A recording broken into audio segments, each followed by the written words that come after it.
Dr. Ben Carson. He's the founder and chair of the American Cornerstone Institute, and he has a new book called The Perilous Fight, Overcoming Our Culture's War on the American Family. Dr. Carson, it's great to talk to you, sir. The title of your book, The Perilous Fight, listen, I don't usually like to talk to authors about the title of their book. It's such like a lame opening question. But out of all the times I've ever sung and read the national anthem, perilous fight, I've never focused on those words themselves. How did you pick up those words? Well, our country was born in the crucible of war. Nobody gave us anything. We had to fight for our freedom. And we're in a situation right now, very perilous. We're going to go one way or the other. We're going to go become a country that's of, by, and by the people, or of, by, and for the government. And we have to know who it is that we're fighting and how to be victorious. What are the spiritual forces that we're fighting against? Because that's what we are fighting against, right, Dr. Carson, more so than anything, no? Absolutely. We're fighting against those forces that want to overcome this country and fundamentally change us into something else. And how do you do that? You're probably not going to do that militarily. We're much too strong for that. But you can do it from within.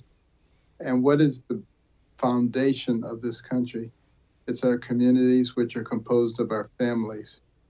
And you may have noticed that family formation is lagging far behind in our country. Our fertility rates are extremely low. Marriages are falling apart, or if people even get married at all. And, you look at television, you look at Hollywood, how they portray the traditional nuclear family, sort of poking fun at it and presenting alternative lifestyles as not only acceptable, but perhaps preferable. All of these things are obviously very confusing to our children because they get their values passed through the family. But if the family is not intact, where are their values coming from? All those students that you see raging on these college campuses, where are their values coming from? And what are the implications of that for our future? Indeed. Sir, you were the longest serving cabinet member in the Trump administration. That's what they say. How did you stay in Donald Trump's good graces for so long and still today? Well, it wasn't difficult because philosophically, he and I are peas in a pod. Very different personalities, though. But it was very easy to work with. And we had the same goals in mind, and we still do. We both really want to save this country. I think a lot of people don't realize how much trouble we're in. But just as an example, you look at a country like Venezuela, that I've visited a number of times before they turned. Venezuela was a beautiful place. It had the #1 economy in South America, beautiful hotels, museums. And the biggest thing that the people argued about was whether or not they were the most beautiful people in the world. And look what happened when socialism came in. They've gone to the last economy in South America, people fleeing from there like crazy. And it happened almost overnight. And that's why I am very fearful of what's going on in the United States and feel that we must sound the alarm. People have to understand what's going on. And we cannot be defeated militarily, but we can be defeated from within by destroying our foundation, which is our families. What virtues/values, Dr. Carson, do you think you brought to the Trump administration? Or maybe we can broaden out from the Trump administration. What do you think you brought to the executive branch of Washington, D.C. and our federal government that we need more of? Well, I think we need more transparency. We need to be very frank about what's going on and what our role is in it. And I've always said, I'm not a politician because politicians do things that are politically expedient. We want to do things that are right. And also, if you tell the truth all the time, you don't have to try to remember what you said before. It really uncomplicates your life, makes it much easier. And having a goal of actually empowering people. And the reason that I wanted to head up HUD, because having grown up in poverty and seeing some of the things that were happening to people, how they became dependent on government. I wanted to do something about that. And I thought there would be a lot of support for that. Discovered that on the Hill, there's not a lot of support on the other side of the aisle for that, because they want to keep people dependent, because those are people who are able to be controlled. That's a profound statement. Sir, you mentioned you're not a politician. Would you be the first non-politician vice president in our history? I don't know that I could make that claim, but I would say if I ended up in a position like that, I would continue to have the same philosophy of truth, honesty, forthrightness, and helping the people to understand that we are not enemies. I have a little acrostic, Wayne. Hate has waxed for a long time. Now it's time for it to wane.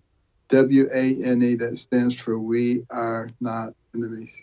We are neighbors, friends, colleagues, co-workers. We've allowed ourselves to be divided on the basis of race, age, income, political affiliation, gender, religion. And what has that done for us? It has destroyed us. It's in the process of destroying us. I think it's not too late for us to recover and move in the right direction. You know, our founders used the term very frequently, the common good. That means what's good for everybody, not what's good for this group and that group, and how do we redress what happened to this group and that. You know, that will never lead to a harmonious society.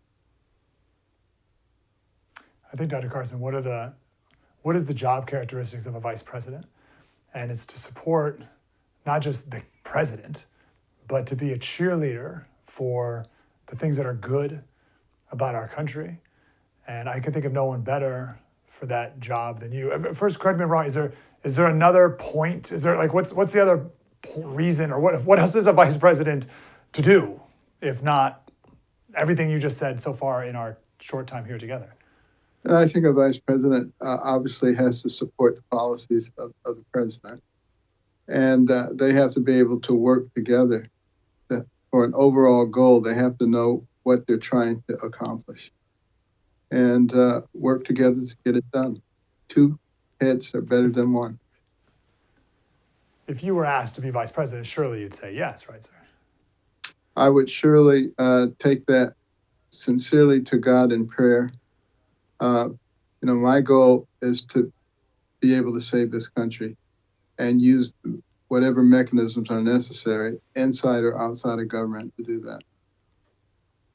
To go back to your book, The Perilous Five, my last question for you, Dr. Carson, are you prepared to go through again what the media and the left did to you, tried to do to you, the first go around, but you were just running for president and head of HUD? Imagine if you were in a larger position, like vice president, how they would try to destroy you and your family and run you through the mud when you were one of the most beloved people, and they made movies about you. Just like Trump, one of the most beloved people ever, and now they're trying to make him one of the most disgraced. Are you personally prepared to go through all that again? Well, my faith gets me through, because I say, against the backdrop of eternity, what is a little inconvenience here, particularly when we have such a lofty goal as saving this country? Dr. Ben Carson, American Cornerstone Institute, new book, The Perilous Fight. Go get it. Dr. Carson, an honor to talk to you as always, sir. Thank you.